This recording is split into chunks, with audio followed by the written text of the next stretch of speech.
जय बोलो देवादिदेव 1008 श्री भगवान महावीर स्वामी की जय हो।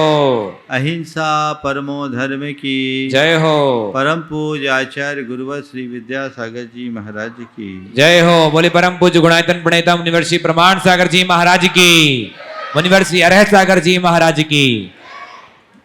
जीवन जीते हैं और जीवन में कई प्रकार की घटनाएं घटती हैं। जीवन में घटित घटनाओं के मध्य सभी की अलग अलग प्रतिक्रियाएं होती है। कुछ लोग होते हैं जो घटनाओं के मात्र साक्षी होते हैं, कुछ लोग होते हैं जो घटनाओं के साथ जीते हैं, और कुछ लोग होते हैं जो घटनाओं में बह जाते हैं। ये तीन अलग अलग स्थितियां हैं और तीनों के अलग अलग परिणाम भी। अगर घटनाएं घटे, चाहे वो अच्छी हो या बुरी, और हम उसे तटस्थ भाव से देख लें, तो उन घटनाओं का हमारे चित्त और चेतना पर कोई भी प्रभाव नहीं पड़ता। जीवन में बहुत सारी घटनाएं ऐसी है जिनसे हम बिल्कुल नहीं जुड़ते हैं, वो घट के रह जाती है, हमें कुछ फर्क नहीं पड़ता। दूसरा है कुछ घटनाएं ऐसे जिनके साथ हम जीते हैं, और जितने पल तक हम जीते हैं उतनी देर तक उसका असर हम पर होता है, वो हमें प्रभावित करती है, और उसके अनुरूप हमारे जीवन में आवेग और उद्वेग भी उत्पन्न होता रहता है। हम तदनुरूप अपना जीवन जीते हैं। ये हमारे चेतना का दूसरा स्तर है जो हमें कुछ पल के लिए असहज करता है।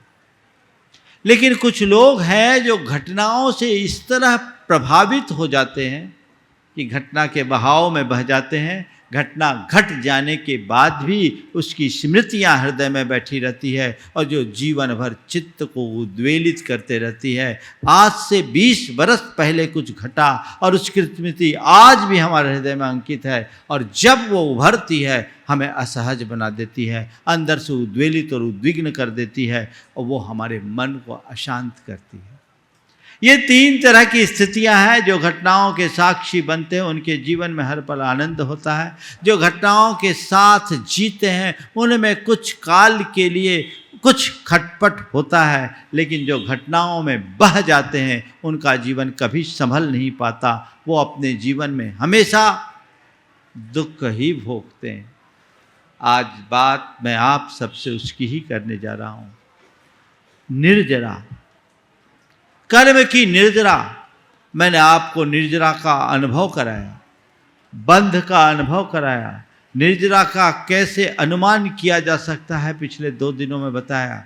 आज मैं वो कला बताने जा रहा हूँ कि आप अपने जीवन में हर पल निर्जरा का आनंद कैसे ले।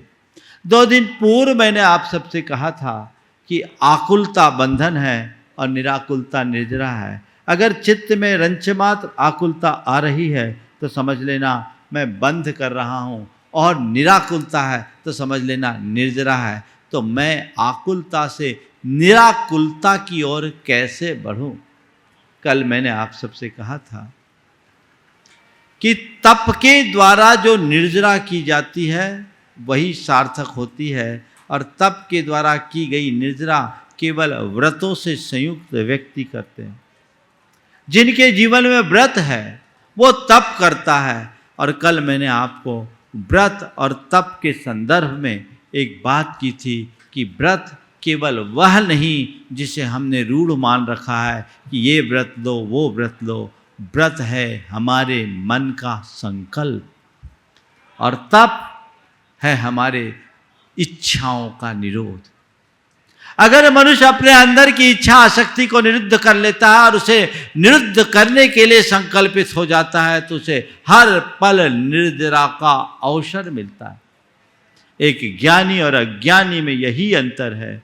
ज्ञानी घटित घटनाओं का साक्षी बनता है तो वो केवल निर्जरा करता है, और अज्ञानी घटनाओं के प्रवाह में बह जाता है तो उसको निरंतर बंद होता है। घटित घटनाओं का साक्षी बनो, निर्जरा करो। आचार्य कुंद कहते हैं, आज जो गाथा आप सबके बीच में लेकर आया हूं,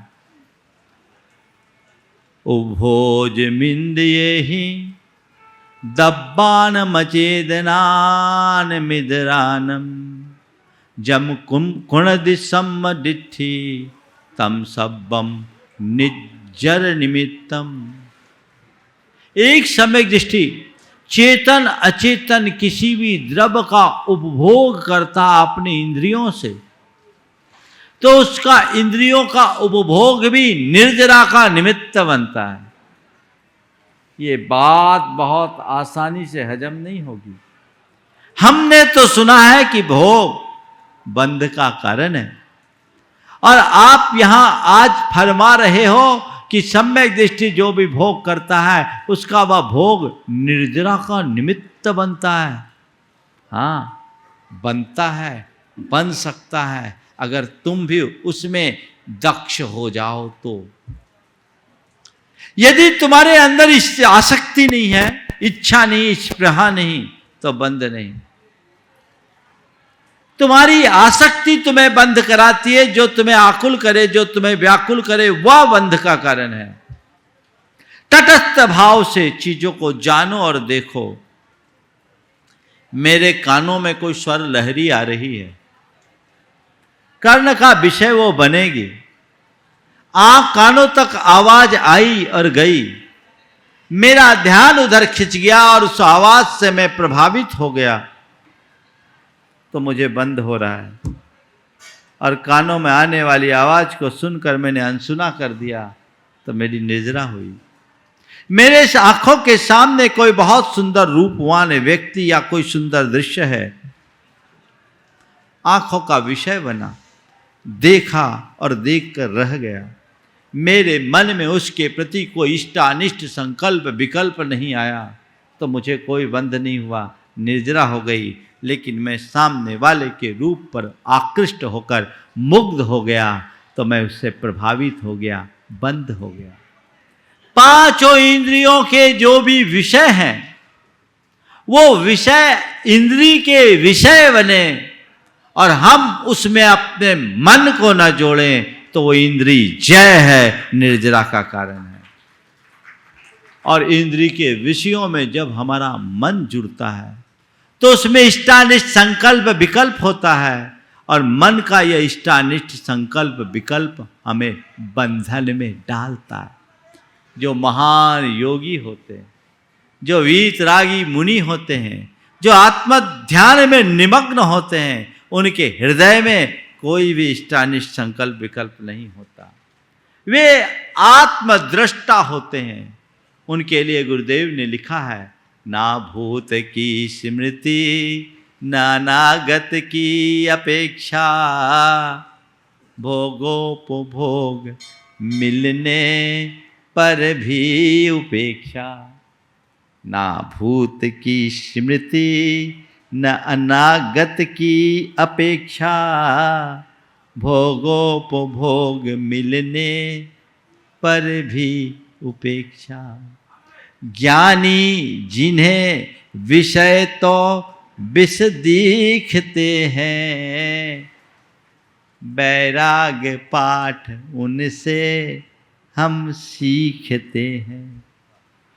जिनके हृदय में ना अतीत की स्मृति है, ना अनागत की अपेक्षा है, भोग सामने आने के बाद भी जिनके हृदय में उसके प्रति आकर्षण नहीं, उपेक्षा है, जिन्हें विषय तो विष दिखते हैं, वैराग्य पाठ उनसे हम नित्य सीखते हैं। आज निर्जरा के लिए 4 सूत्र आप सबको देना चाहूंगा। सबसे पहली बात, सहज रहे। पहली बात सहजता की है। अगर घटनाओं के घटने के क्रम में आपने अपनी सहजता को बनाए रखा, आपके लिए कुछ भी नहीं होगा। अपने मन से पूछो, मन की क्या स्थिति है, मन कितनी देर सहज रहता है। पाएंगे पल पल में असहज हो जाता है, छोटे छोटे निमित्तों से असहज हो जाता है, छोटी छोटी बातें हमारे मन को चंचल बना देती है। संत कहते हैं, अगर तुमने तत्व की सही समझ पाई है, तो तुम्हारे हृदय में सहजता होनी ही चाहिए। सहज रहो, जो है उसको होने दो, जानो और देखो, यही तो हमारा काम है। साक्षी भाव अपने अंदर में रखो, तटस्थ बने रहो, उसमें डूबो मत। तटस्थ होने का मतलब क्या होता है जानते? नदी में धार बहती है, उस धार में जो आता है सब बह जाता है, पर उसके जो तट हैं जहां के तहां रहते हैं। जीवन में घटित घटनाओं के प्रवाह को बह जाने दो, पर तुम वहीं के वहीं रहो, अपनी सहजता को मेंटेन रखो। ये तुम्हारे जीवन का आनंद है। ये कब होगा? जब वस्तु स्वरूप का ज्ञान। थोड़ा देखो, लाभ हानि में तुम्हारी क्या स्थिति होती है? लाभ होता है उछल पड़ते हो, और थोड़ा नुकसान हो टूट जाते हो। मान मिलता है फूल जाते हो, अपमान होता है नीचे आ जाते हो। लाभ में, हानि में, मान में, अपमान में, संयोग में, वियोग में, जय में, पराजय में, सुख में, दुख में, पल पल में असहज हो जाते हो। संत कहते हैं लाभ हानि, मान अपमान, सुख दुख, संयोग वियोग तुम्हारे थोड़ी है, तुम्हारे नहीं है। इस स्वरूप को तुम जानो। तुम जिसे लाभ मानते हो वो लाभ तुम्हारा नहीं है। बोलो, कोई लाभ आज तक किसी आत्मा का हुआ है? तुम किसको लाभ मानते हो? धन को, यश को, संतान को, संतति को, स्वास्थ्य को, इसकी प्राप्ति का नाम लाभ है। यही है ना तुम्हारे नजर में? धन या संतान, संतति, स्वास्थ्य या सामग्री, ये लाभ मानते हो। भाई थोड़ा समझो, ये किसका लाभ है? किसका लाभ? तुम्हारा? तुम्हारी आत्मा का है क्या? और आज तक कोई किसी का न तो लाभ उठा सकता है और न ही कोई किसी को नुकसान पहुंचा सकता है। ये वस्तु का स्वरूप है।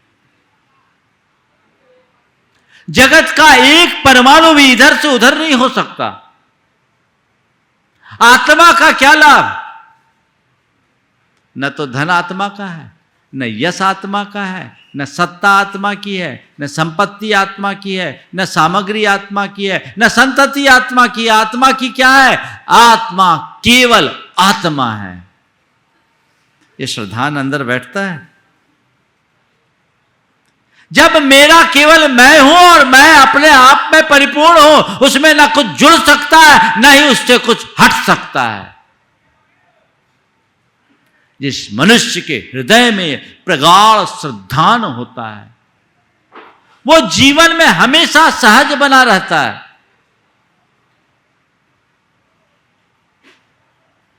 मेरा कुछ भी नहीं है, एक परमाणु भी मेरा नहीं है। अहमिको खल शुद्धो दंसन नान मय्यो सदा रूबी नव्याथी मज्ज किंच भी अन्नम परमाणु मित्तम्पि। मेरे अलावा मेरा एक परमाणु भी मेरा नहीं है। ये जो चीजें कर्मजन्य संयोग है, और संयोग मेरे आश्रित नहीं है।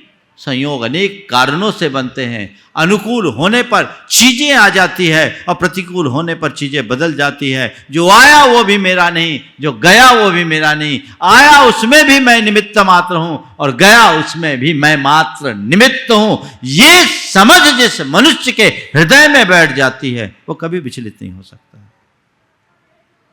वस्तु के स्वरूप का विचार करने से ही मन को शांति मिलती है। मैंने कमाया या मैंने गमाया, मैंने पाया, मैंने खोया, ये जो विकल्प है यही तुम्हारे स्ट्रेस का मूल कारण है। न तो मैं कुछ कमा सकता हूं, न मैं कुछ गंवा सकता हूं, न एक परमाणु भी मैं जोड़ सकता हूं, और न ही मेरी आत्मा का एक प्रदेश भी इधर से उधर हो सकता है। ये अकाट सत्य है। और जो सत्य के श्रद्धानी होते हैं वे जीवन में कभी विचलित नहीं होते। मेरे पास चीजें हैं, वो मेरे पास हैं, मेरी नहीं। अगर लाभ हुआ है तो मैं उसमें निमित्त बना हूं, वो मेरे व्यवहारिक जीवन के लिए उपयोगी हो सकते हैं, पर वो मेरे नहीं हैं और उस पर मेरा नियंत्रण भी नहीं है, न ही मेरा अधिकार है, क्योंकि वो संयोगों के द्वारा प्राप्त हुए हैं और संयोगों का ही उन पर नियंत्रण है। ईमानदारी से बोलो, जो चीजें तुम्हारे पास है, जिसे आप लोग बहुत जतन से जोड़ा है आपके कथनानुसार, उन पर आपका नियंत्रण है? किस चीज पर नियंत्रण है बोलो? तुम्हारे शरीर पर तुम्हारा नियंत्रण है? तुम अपने शरीर को कितना भी मेंटेन करने की कोशिश करो, हर कोई अपने शरीर को मेंटेन करने में लगे रहते हैं, हर पल उसे अप टू डेट रखने की कोशिश करते हैं, पर काल सबको आउट ऑफ डेट करता है कि नहीं बोलो? करता है। फिर शरीर पर तुम्हारा कहाँ नियंत्रण है? तुम्हारी संपत्ति है, उस संपत्ति पर तुम्हारा अपना अधिकार है, नियंत्रण है कि तुम जैसे चाहो वैसे मेंटेन करने के लिए अधिकृत हो, स्वतंत्र हो। हाँ महाराज, हम तो मन माफी की खर्च करते हैं और मन माफी की कमाते हैं, कोई दावा से कह सकता है? नहीं। संयोग जब तक अनुकूल है तब तक सब कुछ तुम्हारे साथ है, और जिस पल संयोग बदलते हैं सब चला जाता है। एक पल में राजा को रंक और रंक को राजा बनते देर नहीं लगती। ये तो समय का खेल है, कब कौन चढ़ जाए कब कौन उतर जाए, क्या पता कब करोड़पति रोडपति बन जाए और रोडपति करोड़पति बन जाए, भिखारी शहंशाह बन जाए और शहंशाह भिखारी बन जाए, कोई पता नहीं। शिखर पर बैठा व्यक्ति कब सतह पर आ जाए और सतह पर रहने वाला कौन शिखर पर चढ़ जाए। अर्श से फर्श और फर्श से अर्श पर जाने का कोई ठिकाना नहीं। ये दुनिया है, न जाने कब किसकी लुटिया डूब जाए और कब किसकी लॉटरी खुल जाए, कौन जानता है इसे? इस सच्चाई को जो समझता है वो जीवन में कभी विचलित नहीं हो पाता। मैं आपको एक कहना चाहूंगा, जीवन में घटने वाले शुभ अशुभ संयोगों में सहज बने रहने का मार्ग अपनाइए। आज दो प्रसंग सुनाता हूं, कैसे अपने जीवन को सहज बनाया जा सकता है। गणेश प्रसाद जी वर्णी की माता चिरंजाबाई, धर्म माता, सोनागिर जी में पंचकल्याणक विधान कर रही थी। अचानक उन्हें सूचना मिली, बाजू में उनका घर झांसी के पास बरुआ सागर घर था, बरुआ सागर में उनके घर में चोरी हो गई और चोरों ने पूरा घर खोद डाला। उनके घर में चोरी हो गई और चोरों ने पूरा घर खोद डाला। दरोगा ने बुलाया है ताकि आपके बयान के आधार पर जांच परख की जा सके कितना माल गया। बर्नी जी भी उस समय उनके साथ थे। एक पल को सब सकते में रह गए, पर चिरंजाबाई बड़ी तत्वज्ञ महिला थी, वो एकदम सहज बनी रही। उन्होंने कहा, जो जाना था सो चला गया, जो मेरा है सो जाएगा नहीं, और जो गया सो मेरा है नहीं। मैंने ये तय कर लिया, ध्यान से सुनना, मैंने आज ये तय कर लिया है कि चोरी के बाद जो धन मेरे घर में बचा होगा वही मेरे परिज्ञा परिमाण की सीमा है। चोरी के बाद जो धन मेरे घर में बचा है वही मेरे परिज्ञा परिमाण की सीमा है। और अब मैं 2 दिन और रुकूंगी ताकि मेरा रहा सहा मोह भी चला जाए। 5 दिन के विधान के बाद 2 दिन और रुकी, जाने वाला चला गया, अब क्या होगा, बाकी तो फॉर्मेलिटी होगी। और आप सबको सुनकर ताज्जुब होगा, जब वो वापस घर लौटी तो देखा पूरा घर खुदा पड़ा था, पर जहां असली माल पड़ा था वहां चोरों की नजर ही नहीं पड़ी। मैं आपसे पूछता हूं, इस तरह के दुप्रसंगों में आप अपने आप को स्थिर बनाए रखने का मादा रखते हो कि नहीं? बोलो, पहले ये बताओ, रखना चाहिए कि नहीं? रखना चाहिए। रख सकते हो कि नहीं? रखते हो। क्यों नहीं रखते? क्या वजह है? बस यही हमें अपनाना है। हम लोग दुनिया भर के ठटकर्मों में उलझ जाते हैं। यदि तत्व ज्ञान के साथ जिए तो हमें हमारी सारी समस्याओं का पल में समाधान मिल सकता है। घटना घट रही है, घटने दो। उससे प्रभावित क्यों होते हो? उससे विचलित क्यों होते हो? कई लोग तो पल पल में डिप्रेशन के शिकार हो जाते हैं। बड़ी बुरी हालत है। ये हमारे अंदर का अज्ञान, इस अज्ञान का निवारण होना चाहिए। सहज बने रहे। मैं दूसरा प्रसंग आपको बता रहा हूं। सन 2015 में जयपुर से महावीर जी के लिए रथावर्तन महोत्सव हुआ, रथ यात्रा चली। उस रथ यात्रा की शुरुआत में 25,000 लोगों की भीड़ थी। गंगवाल साहब उपस्थित थे यहाँ। और रामलीला मैदान से उस रथ यात्रा की शुरुआत हुई। अशोक जी पाटनी, सुशीला जी भी उसमें थे, और वहाँ के गृह मंत्री कटारिया जी वहाँ आए हुए थे। रथ यात्रा शुरू हुई, धक्का मुक्की, भीड़ भाड़ थी। हम लोग चूलगिरी पहुँच गए 5 किलोमीटर। तब सुशीला जी को ध्यान आया, उनकी एक अंगूठी जिसमें एक मोटा नग था हीरे का, वो नग गिर गया। अशोक जी भी वहीं, सुशीला जी भी वहीं, गिर गया। उनने बताया भर गिर गया। तो सोचा अब इतनी भीड़ में गिर गया, कहाँ मिलेगा? गया सो गया। अशोक जी ने कहा कि अपनी मेहनत की कमाई है, आना होगा तो मिल जाएगा और जाएगा तो जाएगा, अपन तो रथ यात्रा में पूरा चले। उसके बाद 2 घंटे तक रथ यात्रा और चली। हम लोग अपने मुकाम पर पहुँचे। दोनों के चेहरे पर कोई शिकन नहीं। मैं मानता हूँ वैल्यू से महत्व नहीं है। महिलाओं को और चीज़ें चले जाए तकलीफ़ नहीं होती, ज्वेलरी चले जाए तो बड़ी तकलीफ़ होती, और वो भी अगर पहनी भी तो उसे असहज बना देती है। वो बिल्कुल सहज बनी रही। और देखो सियो निखार वालों की जो दुकान है वहाँ चौराहे में, वो धूल में पड़ी हुई मिल गई 2 घंटे बाद। ढूंढा, धूल में पड़ी हुई मिल भी गई। अब लोग कितने परेशान हो जाते हैं। चीजें जाती है, ये हमारा दुर्योग है, पर हम चैन खोते हैं, ये हमारा अज्ञान है। योग पर मेरा नियंत्रण नहीं है, पर मेरे मन पर तो मेरा नियंत्रण होना चाहिए। बस उसे अपनाओ। सहज रहने की वृत्ति, लाभ हानि में सहज बनिए। कमाया है तो भी मेरा नहीं, गंवाया है तो भी मेरा नहीं। लेकिन लोग बहुत जल्दी असहज हो जाते हैं। लाभ तो फिर भी लोगों को अच्छा लगता है, हानि तो कोई झेल ही नहीं पाते है। लेकिन जो तटस्थ व्यक्ति होता है उसको लाभ में भी हर्ष नहीं और हानि में विषाद नहीं।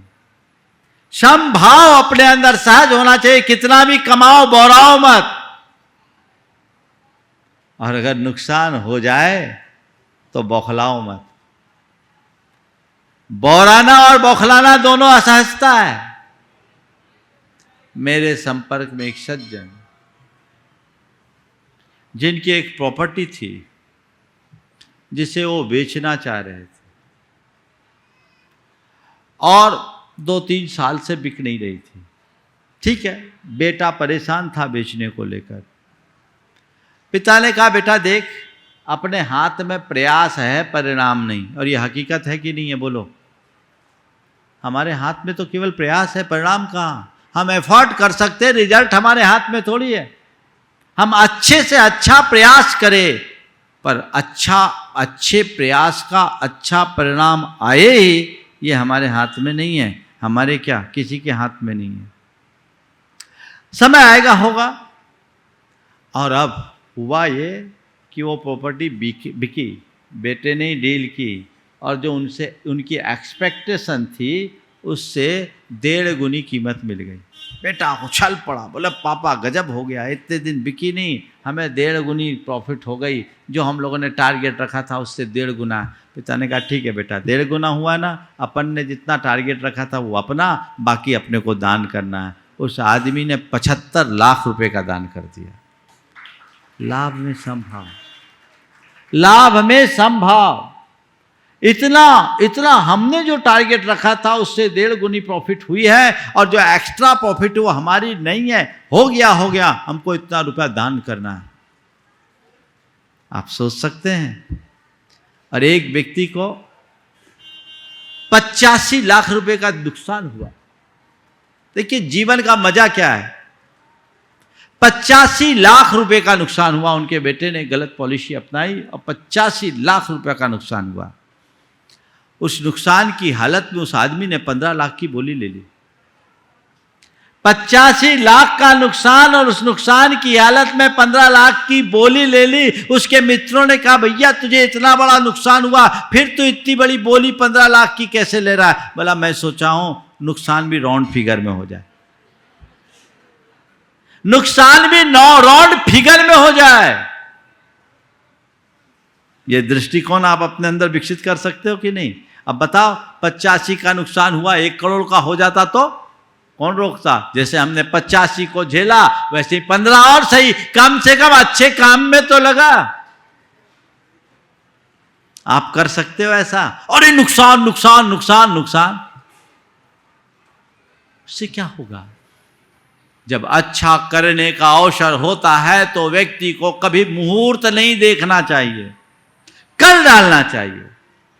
सर सेठ हुकुमचंद जी कासलीवाल के विषय में मैंने सुना कि उनको एक बार बड़ा नुकसान हुआ। उनकी धर्मपत्नी ने कहा कि देखो समय खराब है, रुपया जा रहा है, कोई अच्छा काम कर लो। नुकसान में समय खराब है, रुपया जा रहा है, कुछ अच्छा काम कर लो। तो अपनी पत्नी की प्रेरणा से उन्होंने उस समय शायद 3 लाख रुपए या 30 लाख रुपए जो निकाले थे, उतने निकाल कर कंचनबाई प्रसूति का गृह बनाया। नुकसान की घड़ी में ये कौन कर सकता है? जैसे तत्व ज्ञान हो। निर्जरा का कारण है, यानी ये निराकुलता का मार्ग है, इसे अपना करके चलिए तो सुख और दुख में सहज रहना है, लाभ और हानि में सहज रहना है। दूसरा, सुख दुख में सहज रहो। सुख जब तुम्हारे जीवन में अनुकूलताएं आती है, और दुख जब तुम्हारे साथ को प्रतिकूल संयोग जुड़ते हैं। आप अनुकूल संयोगों में हर्षित होते हो, प्रतिकूल संयोगों में आप दुखी होते हो। मैं आपसे पूछता हूं, क्या संयोग तुम्हारे अधीन हैं? तो फिर क्यों सुख में भी दुख में भी समबुद्धि रखने की वृत्ति अपनाएं। आप लोग रोज मेरी भावना में कहते हो, होकर सुख में मग्न न फूलूं, दुख में कभी न घबराऊं, इष्ट वियोग अनिष्ट योग में सहनशीलता दिखलाऊं। ये क्यों नहीं अपने अंदर ये क्षमता अपने भीतर विकसित करने का पुरुषार्थ कीजिए। चाहे जैसा सुख हो मैं उसमें अभिमान न करूं, और दुख आए तो मैं व्याकुल न हूं, सुख में आसक्त न हूं, और दुख में अपने आप को दुखी न बनाऊं। ये पुरुषार्थ होना चाहिए। मेरे संपर्क में एक व्यक्ति, आप सुनकर के ताज्जुब करोगे, उस व्यक्ति के जीवन में घोर प्रतिकूल संयोग, उसके धर्म पत्नी को ब्रेस्ट कैंसर, पिताजी की किडनी खराब, एक भाई विकलांग और विक्षिप्त, बस वो और उसकी माता, इन दो की स्थिति थोड़ी ठीक। वो व्यक्ति नियमित मेरे पास आता और बड़ा खुश रहता, बड़ा खुश रहता। कभी लगा नहीं कि इसके साथ कुछ है। उसके घर मेरे आहार हुए, जब मैं उसके मोहल्ले में गया, आहार हुए। आहार के बाद मालूम पड़ा ऐसा ऐसा है। मैंने उससे पूछा, तेरे घर में इतनी भयानक स्थिति, पत्नी को परेशानी, पिताजी की परेशानी, भाई की परेशानी, फिर भी तुम इतना लगे रहते हो और हमेशा खुश रहते हो, इसका राज क्या है? बोला, महाराज जी, हमने आप लोगों से एक ही बात सीखा है कि जो कर्म का संयोग है उसे सहज भाव से स्वीकार करो, और हम सहज भाव से स्वीकार कर रहे हैं और सकारात्मक रूप से देखने की प्रेरणा आप देते हैं। आपसे मुझे हमेशा प्रेरणा मिलती है, मैं उसी प्रेरणा से लेकर के चलता हूँ। मैं हमेशा सोचता हूँ कि मेरे पिताजी और पत्नी की तबीयत खराब है तो क्या हुआ, कम से कम मैं उनके इलाज कराने के लिए सक्षम हूँ, इतना मेरे पास अर्थ तो है। दुनिया में बहुत से ऐसे लोग होते हैं जो चाह करके भी चिकित्सा नहीं करा पाते, मैं इतना समर्थ तो हूँ। और साथ ही मेरे भाई की जो बात है महाराज, मैं देखता हूँ विकलांग है, थोड़ा विक्षिप्त है, पर मैं उससे इस देख करके अपने आप को संतुष्ट रख लेता हूँ कि क्या हुआ, विक्षिप्त है तो क्या हुआ, विकलांग है तो क्या हुआ, कम से कम चीखता चिल्लाता तो नहीं है। मैंने ऐसे भी बहुतों को देखा है जो चीख कर चिल्ला कर पूरे मोहल्ले का जीना दुश्वार कर देते हैं, बड़ा कठिन होता है, सबको जीना मुहाल हो जाता है। तो हम उससे तो अपने आप को बचाएं। क्या दृष्टिकोण है? अगर आपकी सोच सकारात्मक हो और आपके सामने कर्म सिद्धांत हो, विधि के विधान पर आप विश्वास रखते हो, तो सुख दुख में आप कभी उलझ नहीं सकते। इस पर विश्वास रखिए तो जीवन सुखी होगा, हर पल आप आनंद में मग्न होंगे, तभी आप अपने कर्मों की निर्जरा के अधिकारी बनेंगे। संयोग वियोग में सुखी रहो, स्थिर रहो, सहज बने रहो, चाहे जैसा संयोग हो, चाहे जैसा वियोग। अभी इस कोविड के काल में कई लोगों का वियोग हुआ। जीवन में न जाने कितने लोगों के साथ ऐसा होता और कब क्या हो जाए कुछ कहा नहीं जा सकता। अगले पल का भरोसा नहीं। सर्वे संयोगाः विप्रयोगान्ता, हर संयोग वियोग में है, संयोग के साथ वियोग जुड़ा हुआ है, कब क्या घट जाए कुछ कहा नहीं जा सकता। तो हमें वियोग को हम टाल नहीं सकते, पर वियोग से विचलित होने से तो हम बच सकते हैं, क्योंकि मेरे हाथ में नहीं है। एक वाक्य अपने हृदय में हम अंकित कर लें, सर्वे संयोगाः विप्रयोगान्ता, संयोग वियोग में है, चित्त बोझिल नहीं होगा। आप उसे सहजता से स्वीकारने में समर्थ हो जाओगे। मोह भाव जब हावी होता है तो व्यक्ति रो रो के आधा हो जाता है, अंदर से टूट जाता है। लेकिन जिसके अंतरंग में ज्ञान भाव होता है वो कहता है मेरा और सामने वाले का ऐसा ही संयोग था, हम क्यों विचलित हों। एक किसान का जवान बेटा तालाब में डूबकर मर गया, 25 साल का जवान बेटा। किसान उस समय गांव से शहर की ओर गया हुआ था, घर में उसकी केवल पत्नी थी, उसको सूचना दिया गया और उसकी लाश को घर में लाया गया। पत्नी ने अपने जवान बेटे के लाश को देखा, एकदम स्तब्ध सी रह गई। स्थिर मुद्रा में उसने आकाश की ओर देखा, मुख से कुछ बुदबुदाया और बेटे को घर के आंगन में ही लिटाकर एक चादर उड़ा दिया और दरवाजे पर अपने पति के आगमन की प्रतीक्षा में बैठ गई। 3 घंटे बाद पति लौटा। पति अंदर प्रवेश करे उससे पूर्व उसने कहा कि भीतर जाने से पहले एक सवाल का जवाब दो। क्या? बोले किसी ने हमें कोई धरोहर दी और वो वापस मांगने आए तो हमें क्या करना चाहिए? बोले सहर्ष लौटा देना चाहिए। किसी ने हमें कोई धरोहर दी, वो वापस मांगने आए तो हमें क्या करना चाहिए? बोले सहर्ष लौटा देना चाहिए। कहा चलो। आंगन में लाई, देखा बेटा लेटा हुआ है, चादर उठाई, देखा मृत बेटे का शव पड़ा है। पत्नी ने बेटे की ओर इशारा करते हुए कहा आज से 25 वर्ष पहले कर्मों ने हमें यही धरोहर सौंपी थी, आज वो वापस मंगा लिया है, बोलो हमें क्या करना है। आज से 25 वर्ष पहले ये कर्म ने हमें धरोहर समझी थी, सौंपी थी, आज वापस गया, चला गया, हमारा क्या गया। हम तो केवल उस धरोहर को संभालने वाले कस्टोडियन हैं। न धन तुम्हारा है, न जन तुम्हारा है, न तन तुम्हारा है। बस इतनी सी समझ अपने मन में बन जाए तो कभी दुखी नहीं होगे। तो लाभ में, हानि में, संयोग में, वियोग में, सुख में, दुख में और मान में, अपमान में जो समता रखने की क्षमता रखते हैं वे ही अपने जीवन का आनंद ले पाते हैं। और यही निर्जरा का मंत्र है। तुम्हारे लिए कोई कुछ भी बोल दे, मान करे तो प्रभावित ना हो, अपमानित करे तो प्रभावित ना हो, तारीफ करे तो प्रभावित ना हो, टिप्पणी करे तो प्रभावित ना हो। अपने आप को तटस्थ बनाए रखो, आपको निर्जरा होगी। देखिए, मैं आपको निर्जरा का एक रास्ता बताता हूं। आपको कोई अपशब्द कहे, आप विचलित होंगे? होंगे? क्यों? आपने उस अपशब्द को पकड़ लिया और आपने आप जो नहीं है वो मान लिया, इसलिए चीज़ों को पकड़ लिया, ये बंद हो गए। और आपसे किसी ने कुछ अपशब्द कहा और आपने उसे इग्नोर कर दिया, सुना नहीं, अनसुना कर रहा, इससे क्या हुआ? आप तटस्थ बने रहे, आपके मन में क्षोभ नहीं आया, यानी निर्जरा हो गए। सीधा सीधा गणित।